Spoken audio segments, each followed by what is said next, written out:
In today's video, I'm going to teach you how to fix the ERR cache miss error in Google Chrome. This common issue can be quite frustrating, but fear not, as I'll guide you through the process step by step to resolve it quickly and efficiently. First and foremost, let's ensure we understand what this error means.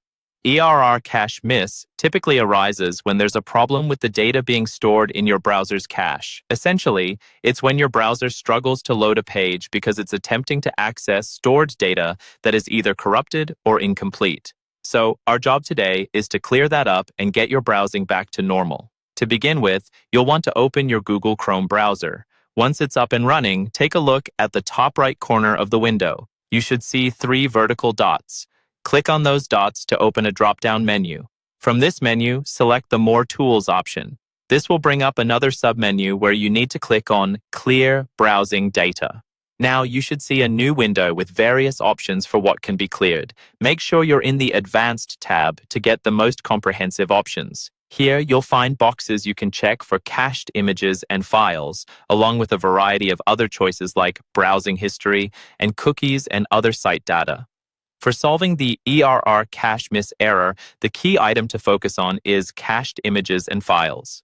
Set the time range to all time to ensure that you're clearing everything that might be causing the issue. Once you've selected the desired options, go ahead and click the Clear Data button. This process may take a couple of moments, depending on how much data is stored. Be patient as the browser cleans things up behind the scenes. Once the clearing process is complete, it's time to see if our efforts have been effective. Try revisiting the web page that initially prompted the ERR cache miss error. Often, simply clearing the cache is enough to resolve the problem and allow you to continue browsing normally. Remember, occasionally, other browser extensions could be causing conflicts, leading to similar errors. If clearing your cache doesn't solve the issue, consider checking your extensions by returning to that initial drop-down menu, selecting More Tools, and then Extensions to disable each one temporarily. And there you have it. By following these straightforward steps, you've now learned how to handle the ERR cache miss error in Google Chrome, allowing a smoother and hassle-free browsing experience. Thank you for tuning in, and stay connected for more solutions to everyday tech problems.